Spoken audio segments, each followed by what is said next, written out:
Talent Talk Tuesdays is all about harnessing your God-given talents to live with greater clarity, purpose, and joy.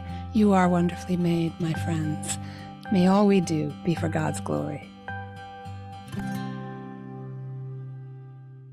Welcome to Talent Talk Tuesdays. I'm your host, Lisa Mladinich, and for the next few weeks, I'll be talking my head off about something so important and exciting and potentially life-changing that you won't want to miss a single episode. I know you hear life-changing all the time, transformational all the time, but I can say this boldly because it has to do with God. All right? So this is my favorite subject in the whole world, this intersection of faith and talent. Without God at the center of it all, giving it life, none of it's worth talking about, honestly.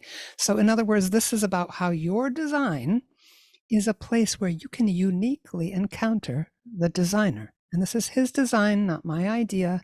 This is something that you can find and you can unleash within yourself and in your life, okay? So where you can uniquely encounter God in your unique and unrepeatable being, okay? So now if you've been tuning in for the last couple of months, you've already heard me say this about your design. He made it, he's in it, and he loves it. Okay, so if he's present in your design, this thing that he makes, this part of his beautiful creation that he inhabits, that means he's right there in your very being.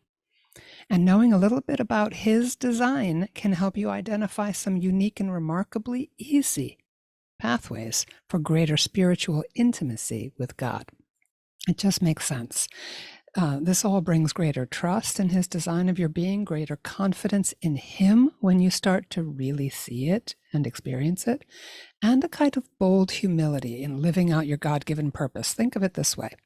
When you start to go, oh, wow, what God made is really beautiful. And when they are actual pathways for me to meet and understand and know the creator, the designer better in his design, now I can start to see how he made me to meet him, to encounter him within myself. Okay, so I call it discovering the divine in your design, pretty pithy.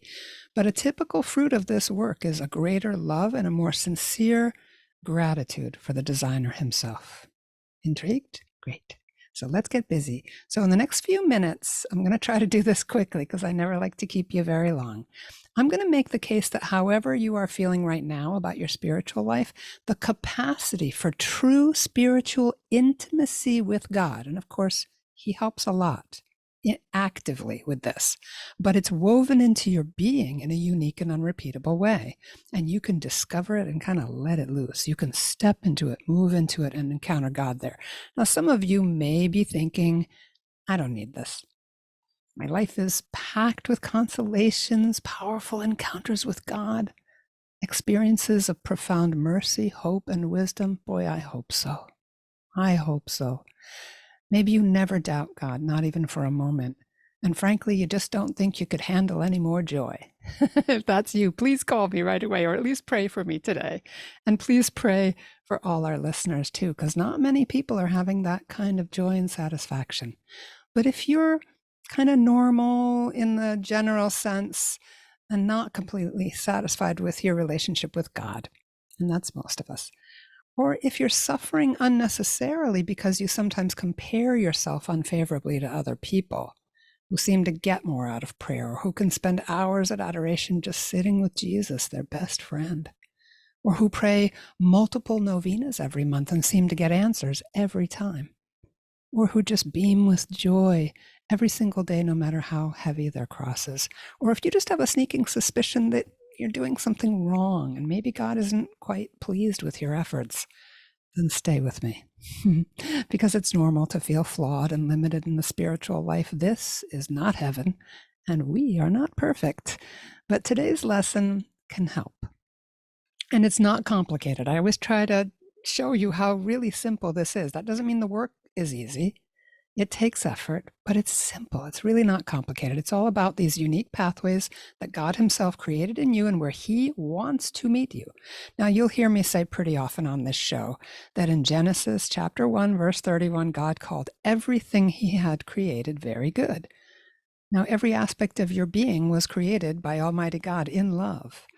So his beautiful fingerprints are all over your design, and because he inhabits his creation, you yourself, loved into existence, made in his image, also contain his presence. Yes, in your baptized soul. Absolutely. I'm not negating that or trying to skirt it or try to make this into a whole new theology. Believe me, that's obviously critical to understand and believe that he inhabits your soul.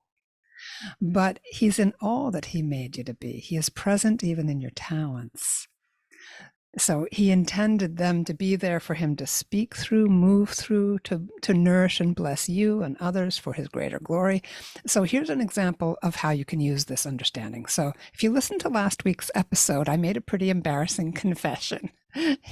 It was about my number one talent, input, running amok. Now, if you want to hear that confession, go back to it after this. It's short. You have time. But this week, I want to tell you something wonderful about my input talent and some other aspects too. And it has to do with the way God designed me to experience closeness and intimacy with him. You see, once I understood that my input makes me naturally curious as a seeker of kind of cool information, and then who naturally wants to share it, right? That makes me a natural evangelist. I started to understand why I was a catechist and why I'm a presenter in an RCIA team. And along with my other learning talents up in my top 5, like intellection and learner, that means I'm profoundly wired for learning. So I find joy in learning. In fact, I've loved to read since I was a little kid, and I would get completely swept away with stories and thoughts and images created by the author's written words. So when I was first trained in the use of Clifton Strengths, I couldn't wait to explore my design through the lens of my Catholic faith and try to start to understand this stuff and find out even more about what God made when he made me, if you know what I mean.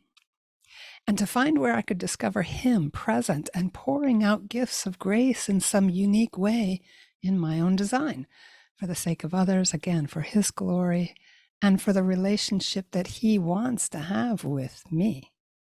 And I started to realize that the reason that I love Lectio Divina, all those beautiful words, why I resonate with them, why they feed my soul, in the gospel of the day, or in the liturgy of the hours, even sometimes in good spiritual books or even hymns, the way words will resonate in my being, it's because God powerfully touches my heart through words. There are times when I even feel like he has given me words in my heart directly.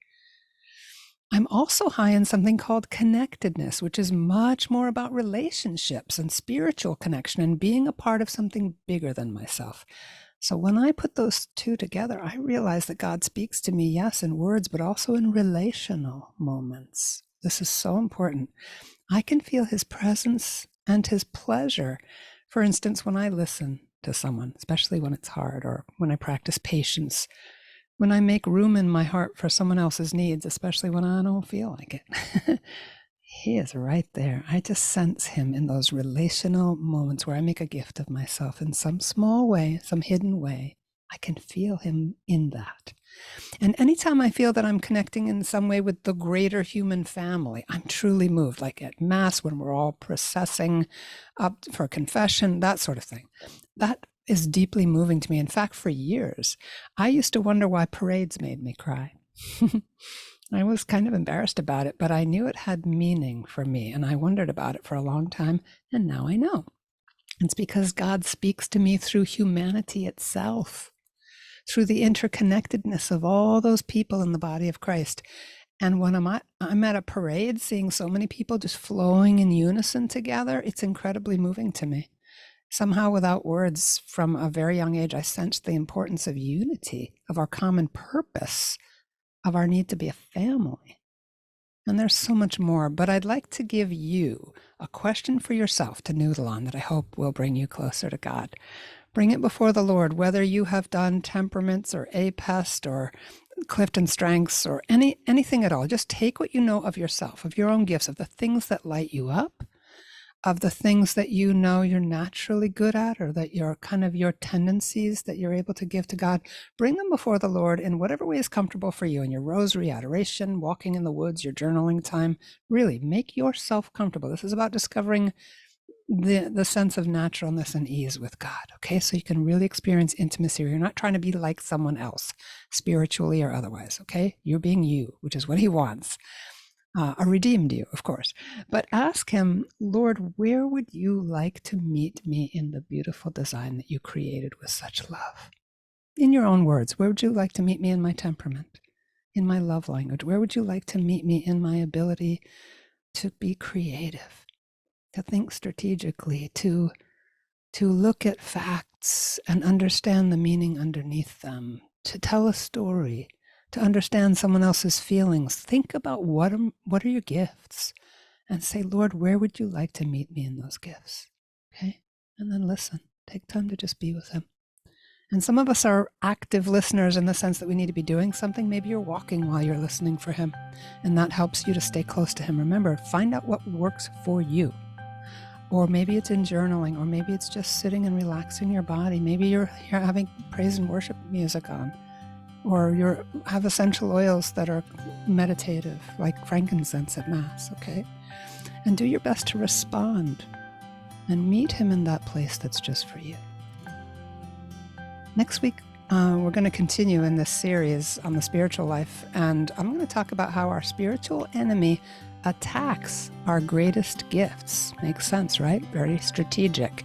Can make us ashamed of them, can wound our gifts, can cause misunderstandings about them, can discourage us about them, create fear around them. So what do we do about it? How do we recognize it? How do we do it? What do we do about it? I hope you'll tune in. Thank you so much for listening and taking the time. This one's a little longer than usual, but I'd love to hear from you. Please reach out. You can reach me at lisa@wonderfullymade139.com. Please pray for me. I'm praying for you too. God bless you.